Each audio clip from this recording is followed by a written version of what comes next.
ময়দা মেখে চিকেন ভরে তৈরি করব আমি। চলো তোমাদের দেখাই এবার চিকেন কচুরি রেসিপি। তো বন্ধুরা দেখো, আমি ময়দাটা নিয়ে নিচ্ছি। ময়দাটা পাত্রের মধ্যে নিয়ে নিলাম।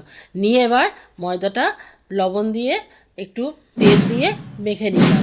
মেখে নিয়ে দেখো মাখছি, দেখো তেমন জল দিয়ে দিয়ে মাখছি।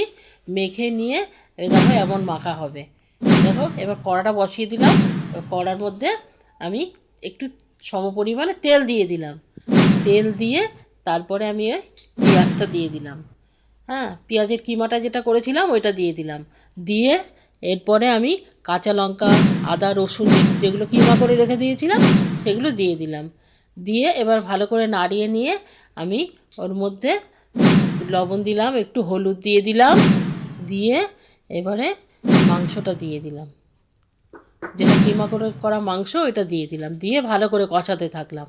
কষিয়ে কষিয়ে কষিয়ে তারপরে তোমার ওটা নাড়াচাড়া দিলাম।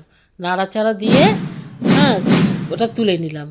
তুলে নিয়ে এরপরে ময়দাটা মাখা হয়েছে, ভালো করে ছোট ছোট করে লেচি করে নিলাম।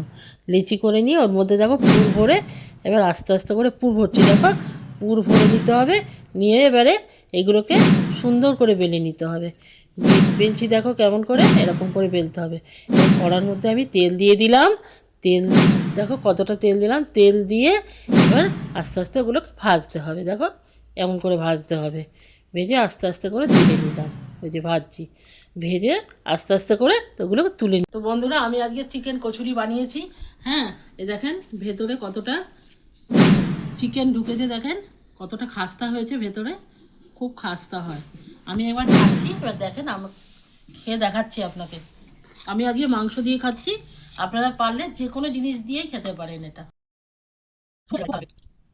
আহ, খুব দারুণ হয়েছে। একবার একবার ট্রাই করে দেখবেনই, দেখবেন।